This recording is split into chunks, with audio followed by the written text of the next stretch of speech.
Yo.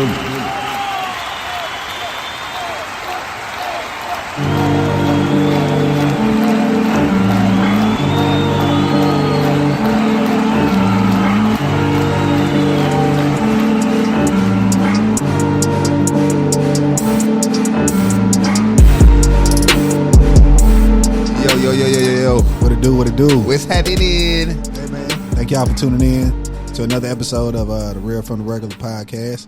I am your host, Nolo the Don. It is your boy, Sir. And I am Brittany LaCara. Yeah. And this is Real from the Regular podcast. We appreciate you guys for being here. All right. I hope y'all guys enjoyed y'all Thanksgiving. Yes, man. You know, in case y'all didn't notice, we took a week off, man, just to be with family and, you know, do that. So, yeah, man, I had an amazing Thanksgiving. Ate a lot of food, ate some really good food, very tasteful, very delicious, very y'all well can see his cooked, facial expression right now very while he's talking about this food. It was amazing. So shout out to the cook. bruh, look, I'm gonna be honest with you. Like, I tweeted this not too long ago, but it feels like to me there is no longer soul in the soul food, bro. I just feel like motherfuckers, like I don't feel like it's being put together like how people in the kitchen, music, love. Like, to me, that's the soul that goes like a soul food type. That's the soul like, that goes into the food, bro. Like, now I feel motherfuckers just popping cans and seasoning. But that's shit. Thanksgiving. This is Wait, so. is this Thanksgiving your so, experience of this past year? Because in your previous years, that ain't never been the case. It's been all right, man. The food just ain't been up to par to me. Oh, That could be a seasoning thing, though. I mean, it's been some bad. But I think you seasoning. want soul food, not Thanksgiving food, because there's a difference. Like, I mean, I do feel like there's a difference in soul food and Thanksgiving food, because you usually don't have the ham and the turkey and the, you know, soul foods is more of the like the collard greens, right? but it's also a flavor difference. Thanksgiving food do not taste like soul food. But I wouldn't expect my Thanksgiving food to taste like soul food. If your grandma cooked your soul food, it should have that taste of grandma in it. Like, to me, What grandma you had cooking your soul food? Huh? So what grandma you had cooking your soul food?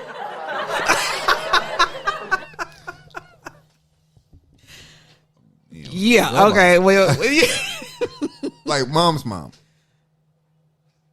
mom's mom. Vi? Now, I don't remember Grandma Vi doing too much soul food cooking. You talking about Grandmama Dear? We really have a Grandmama Dear. I'm just letting y'all know. I don't know what I'm talking about. Good week. Which brings us to the strand of the week. All right, let me put this out.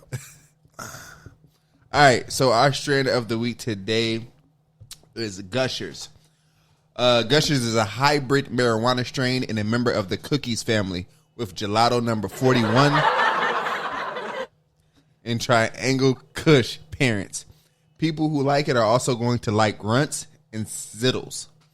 Gushers is a high THC, low CBD cultivator and has strong euphoric effects that can initially feel enervating, then sedating. Named for its explosively thick fruit flavor, it is also as flowers. It is available as flowers or extracts. So there you have it, Gushers. Gushers. I know gushers to be those things that you chew and then it gushes all in your mouth to like Yeah. Where the fruit by the It used, foot and at one stuff. point, those were like one of my favorite snacks, but they're just too damn sweet. Like the older They you have like become, an the artificial less sweets taste you can though as taste. you get can older. take. It's nothing like that's good. It's like really Very true. artificial. You know, all foods, all of our young foods went through that. Because Little Debbie tastes so bad. Little Debbie is so I don't nasty. do I used to anything love with cream zebra inside cakes. of them. Yes. Damn, I used to love zebra cakes. Yeah, I was a Star Crunch kid. Oatmeal pie. Star Oatmeal Crunch pie, and I oatmeal. still Yeah. fuck with those, but Yeah. they Or don't Swiss taste the rolls. same. Yeah, I do oatmeal pie Swiss Strawberry rolls. Swiss rolls. Yeah. Ooh, but them things were damn sweet. Bussin', yeah. Oh my god! All right, so Britt, you want to talk about this Alabama Auburn game? Alabama in the Roll house. Tide, roll Tide. Okay. So look, let me tell y'all. I ain't gonna lie. I was really worried about them them Crimson Tide folks. You know, Nick was all mad, looking crazy. But with I think it was somewhere between 10 to 20 seconds left in the game where they scored a touchdown and made it 10-10. And then it was 4 OTs. They being Alabama? Alabama being a very intense game. They played Auburn. And them Auburn boys was not letting Alabama do nothing. They were both playing. I mean, end of the game, 4 OT, 24-22, Alabama takes the lead. Roll Tide. All right, Alabama, go ahead. We got a lot of family in Alabama, man. Tuscaloosa represent. Yeah, Tuscaloosa, yeah, man. Shout out to Tuscaloosa, man. So shout out to Alabama, man, for the win. That's crazy. I didn't get the chance to see the game. I wish I would. Oh my gosh, it was so good. Sounds like a good one. It sounds like a great game. And here, they're going to play Georgia next Saturday. Ooh. Alabama versus Georgia, number 1, number 2. Well, they were number 3 by the end of last night. I don't know if Alabama's number 2 now, but Georgia's number 1. So that's about to be interesting. Let's go. That rivalry gonna be crazy. Let's go. Let's go, Georgia. So that's gonna be really good. Bulldogs. We can do it, man. Damn, that's dope. Yeah. Who throwing a party? I wanted to do a projection on the screen like we did King Richard. Is it a night game? It starts at 4:30, but I'm thinking about putting it somewhere else and putting something on the back of the screen. I'm gonna play around with it during the week and see what I can figure out. If you do throw that party, invite me, please. Yeah, it's a nice little watch party. All right, man. So in more tragic news, man, R.I.P. to Young Dolph. R.I.P. man. Damn, that's fucked up.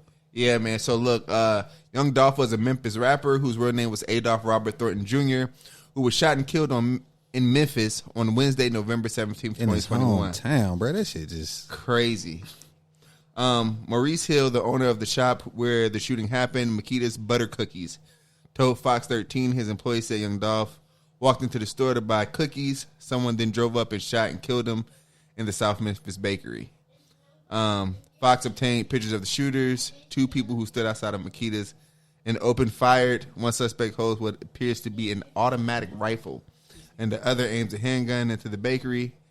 Memphis police said that the shooters pulled off in a white 2-door Mercedes-Benz before running past Young Dolph's car and shooting him in the cookie shop. Police called the shooting senseless and said our hearts goes out to the Thornton family and all those who are affected by this horrific act of violence.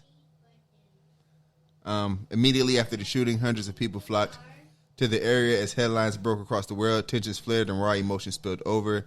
People laid on the ground crying. Some onlookers called for an end to violence and peace. Others cursed to express the anger of the lost Memphis icon. The day after Young Dolph was gunned down inside the bakery, a memorial popped up outside and fans paid tribute to the rapper. Stuffed animals, balloons, flowers, and candles, and a Dolph sign hung around the cookie shop Thursday afternoon. So there you have it, man. So Dolph was an icon, man. A lot of good music, as y'all know, Paper Route Empire. Yeah, man, that's crazy, bro. Like he was only 36. Excuse me, I don't mean to cut you off. He was only 36 as well. So that's Dolph been doing it for a minute, man, on his own, independent, like, you know what I'm saying, mostly grinding, bro. And it's just it's messed up that it happened to the man in his hometown, bro. Like, yeah, the place he was like, that's not his first time going like, there. You know what I'm saying? Just the week before, he had actually promoted the business. It's right, a black-owned business. Right, he was there just a week ago. Yeah, so it's. I mean, you just got haters, man, and that goes to show you, bro, you're not safe nowhere. And if not in your hometown, where else? In your hometown where you got people that love you, you also got people that hate you. Right. You know, so, again, shout out to Young Dolph, condolences to his family. But this wasn't the first time somebody attempted to kill him, right? No, very true. Very that's true. That's another whole scary thing in itself. Yeah, as we all too familiar with 100 shots. Yeah. So he was prepared that night. Yeah, he was exactly. But they caught him slipping in L.A. not too long ago, where he got shot, I think, in his arm or something. Yeah, he had his arm in a sling, and it was just like, damn, bro. Yeah. But again, man, R.I.P. Dolph, bro. Like, shit. And also, so we have Off-White designer Virgil Abloh, the acclaimed menswear designer for Louis Vuitton, founder of Off-White, died Sunday, November 28th of cancer. According to the post from his verified Instagram account, he was 41. Dang. For over 2 years, Virgil vigilantly battled a rare aggressive form of cancer, cardiac anosarcoma. I probably butchered that word, man. Y'all have to look that up. But he chose to endure his battle privately since his diagnosis in 2019, undergoing numerous challenges, treatments, all while helming several significant institutions that span fashion, art, and culture. So, that's really sad news to the world, man. He was a black designer, man. One of the first black designers for Louis Vuitton. You know, Louis Vuitton. Yeah, he. I'm sorry, he did some album covers too. I think he did ASAP Rocky album cover, a few of Kanye album covers. I want to say he did Pop Smoke.